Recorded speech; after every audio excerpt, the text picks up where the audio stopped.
අයිබෝවන් 10 ශ්‍රේණියේ විද්‍යාව පාඩම් මාලාවේ 14 වෙනි පාඩම ඒ කියන්නේ ජීවියේ අඛණ්ඩ පැවැත්ම ගැන කතා කරනකොට නැතුවම බැරි මාතෘකාවක් වන ප්‍රජනනය ගැන තමයි අද අපි මේ විග්‍රහය කරන්න යන්නේ.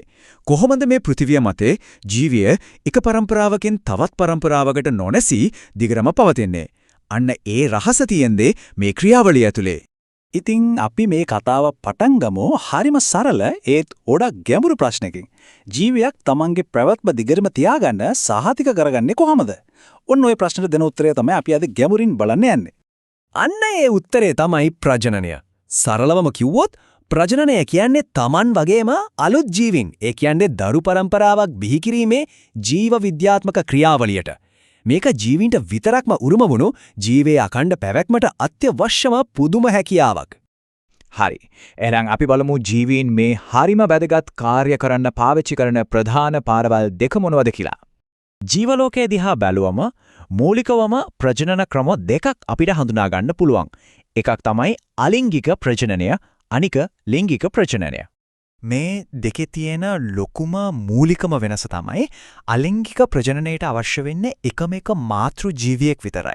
හැබැයි ලිංගික ප්‍රජනනය වෙන්න නම් මාතෘ සහ පීතෘ කියලා දෙමව්පියන් දෙන්නෙක්ගේම දායකත්වය ඕන වෙනවා. මේ වගුවෙන් ඒ වෙනස්කම් ටික තවත් හොඳට පැහැදිලි වෙනවා. බලන්න අලිංගික ප්‍රජනනයේදී ජන්මාණු හැදෙන්නේ නැහැ. ජන්මාණු කියන්නේ හරියට ශුක්‍රාණු ඩිම්බ වගේ දෙමෝපියන්ගෙන් ජානමය තොරතුරු අරන් යන විශේෂ සෛල.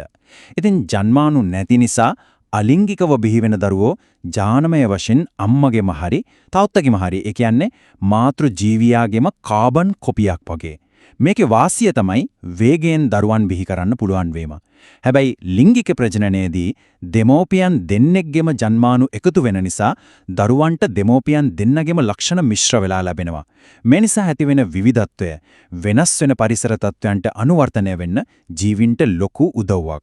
අන්න ඒක තමයි පරිණාමයේදී දියුණු ජීවින් අතර මේ ක්‍රමය වඩාත් සාර්ථක වෙන්න ප්‍රධානම හේතුවක්. හරි. දැන් අපි මේ සංකල්ප ටික තවත් හොඳට තේරුම් ගන්න මුලින්ම යමු ශාක ලෝකෙට. බලමු යාලා කොච්චර දක්ෂ විදිහට මේ ක්‍රම දෙකම පාවිච්චි කරනවද කියලා. ශාක කියන්නේ හරිම පුදුම ජීවි කොටාශයක්.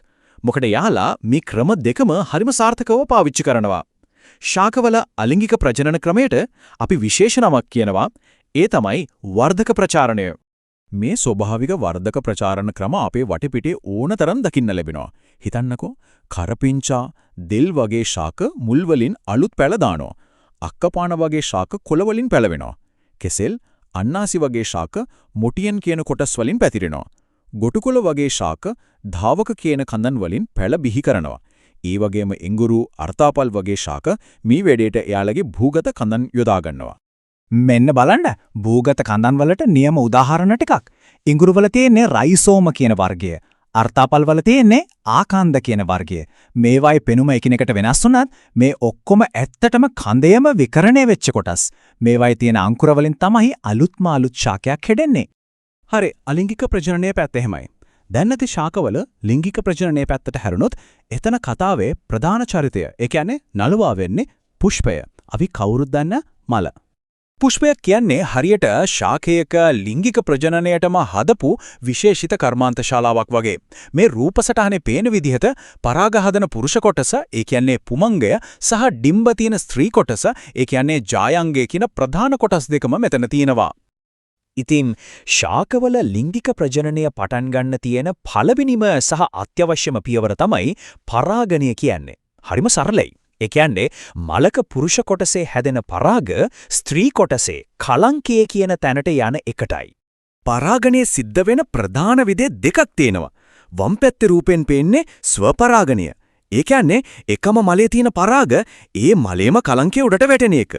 දකුණු පැත්තේ රූපේ තියෙන්නේ පරපරාගණය. ඒ කියන්නේ එක මලක පරාග සුළඟින් හරි සත්තු මගින් හරි වෙනත් මලක කලංකයක් උඩට අන එක. හරි. ශාක ලෝකයේ සැරිසරුවට පස්සේ අපි දැන් අවධානය යොමු කරමු මානව ප්‍රජනනයේ සිද්ධ වෙන විදිහ ගැන මූලික කරුණු ටිකක් බලන්න. මේ දකින්න ලැබෙන්නේ ස්ත්‍රී ප්‍රජනක පද්ධතිය. මෙතන ප්‍රධාන ක්‍රියාකාරයන් කිහිප දෙනෙක්ම ඉන්නවා. ඩිම්බ හදන ඩිම්බකෝෂ, සංසේචනයේ සිදුවෙන පැලෝපියනාල සහ කලලයට ආරක්ෂිතව හැදිවැරෙන්න තැන හදලා දෙන ගර්භාෂය තමයි ප්‍රධානම කොටස්. ඉතින් සරලවම කිව්වොත් මේ පද්ධතියේ ප්‍රධාන වැඩ තුනක් තියෙනවා. එකක් තමයි ස්ත්‍රී ජන්මාණු. ඒ කියන්නේ ඩිම්බ නිපදවන එක. දෙවැනියට කලලයට වර්ධනය වෙන්න සුදුසුම පරිසරය සපයන එක.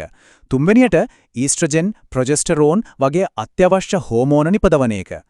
පුරුෂ ප්‍රජනක පද්ධතිය නිර්මාණය වෙලා තියෙන්නේ ප්‍රධාන වශයෙන්ම පුරුෂ ජන්මාණු, ඒ කියන්නේ ශුක්‍රාණු හදන්න සහ ඒවා ස්ත්‍රී ප්‍රජනක පද්ධතියට ඇතුළු කරන්න. මෙතනදී වෘෂණ කෝෂ වලින් ශුක්‍රාණු හදන එකයි ශුක්‍රාණු නාල හරහා ඒවා ගෙනන එකයි ප්‍රධාන වශයෙන්ම සිද්ධ වෙනවා. ඩිම්බයකුයි ශුක්‍රාණුවකුයි ස්ථාර්ථකව එකතු වුණාට පස්සේ, ඒ කියන්නේ සංසේචනයෙන් පස්සේ හැදෙන කලලය ගර්භාෂයේ ඇතුලේ තැන්පත් වෙලා දවස් 280ක් විතර, ඒ කියන්නේ මාස 9ක් වගේ කාලයක් පුරාවට පුදුම විදියක වර්ධනයක් පටන් ගන්නවා. හිතන්නකෝ එකම එක සෛලයකින් පටන් අරන් සෛල ට්‍රිලියන ගාණකින් හැදෙන සම්පූර්ණ මිනිස්සෙක් වෙනකල් යන මේ ගමන ඇත්තටම විස්මිතයි. අන්න ඒ ක්‍රියාවලිය තමයි මානව වර්ගයාගේ පැවැත්ම දිගටම තහවුරු කරන්නේ. ඉතින් මේ හැමදේමත් එක්ක අපි අද කතාව අවසන් කරමු මේ ප්‍රශ්නෙන්.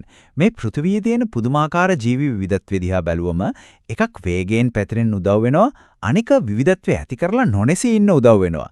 මේ ප්‍රජනන ක්‍රමෝපායන් දෙකම ජීවීය පැවැත්මට මෙච්චරම තීරණාත්මක වෙන්නේ ඇයි?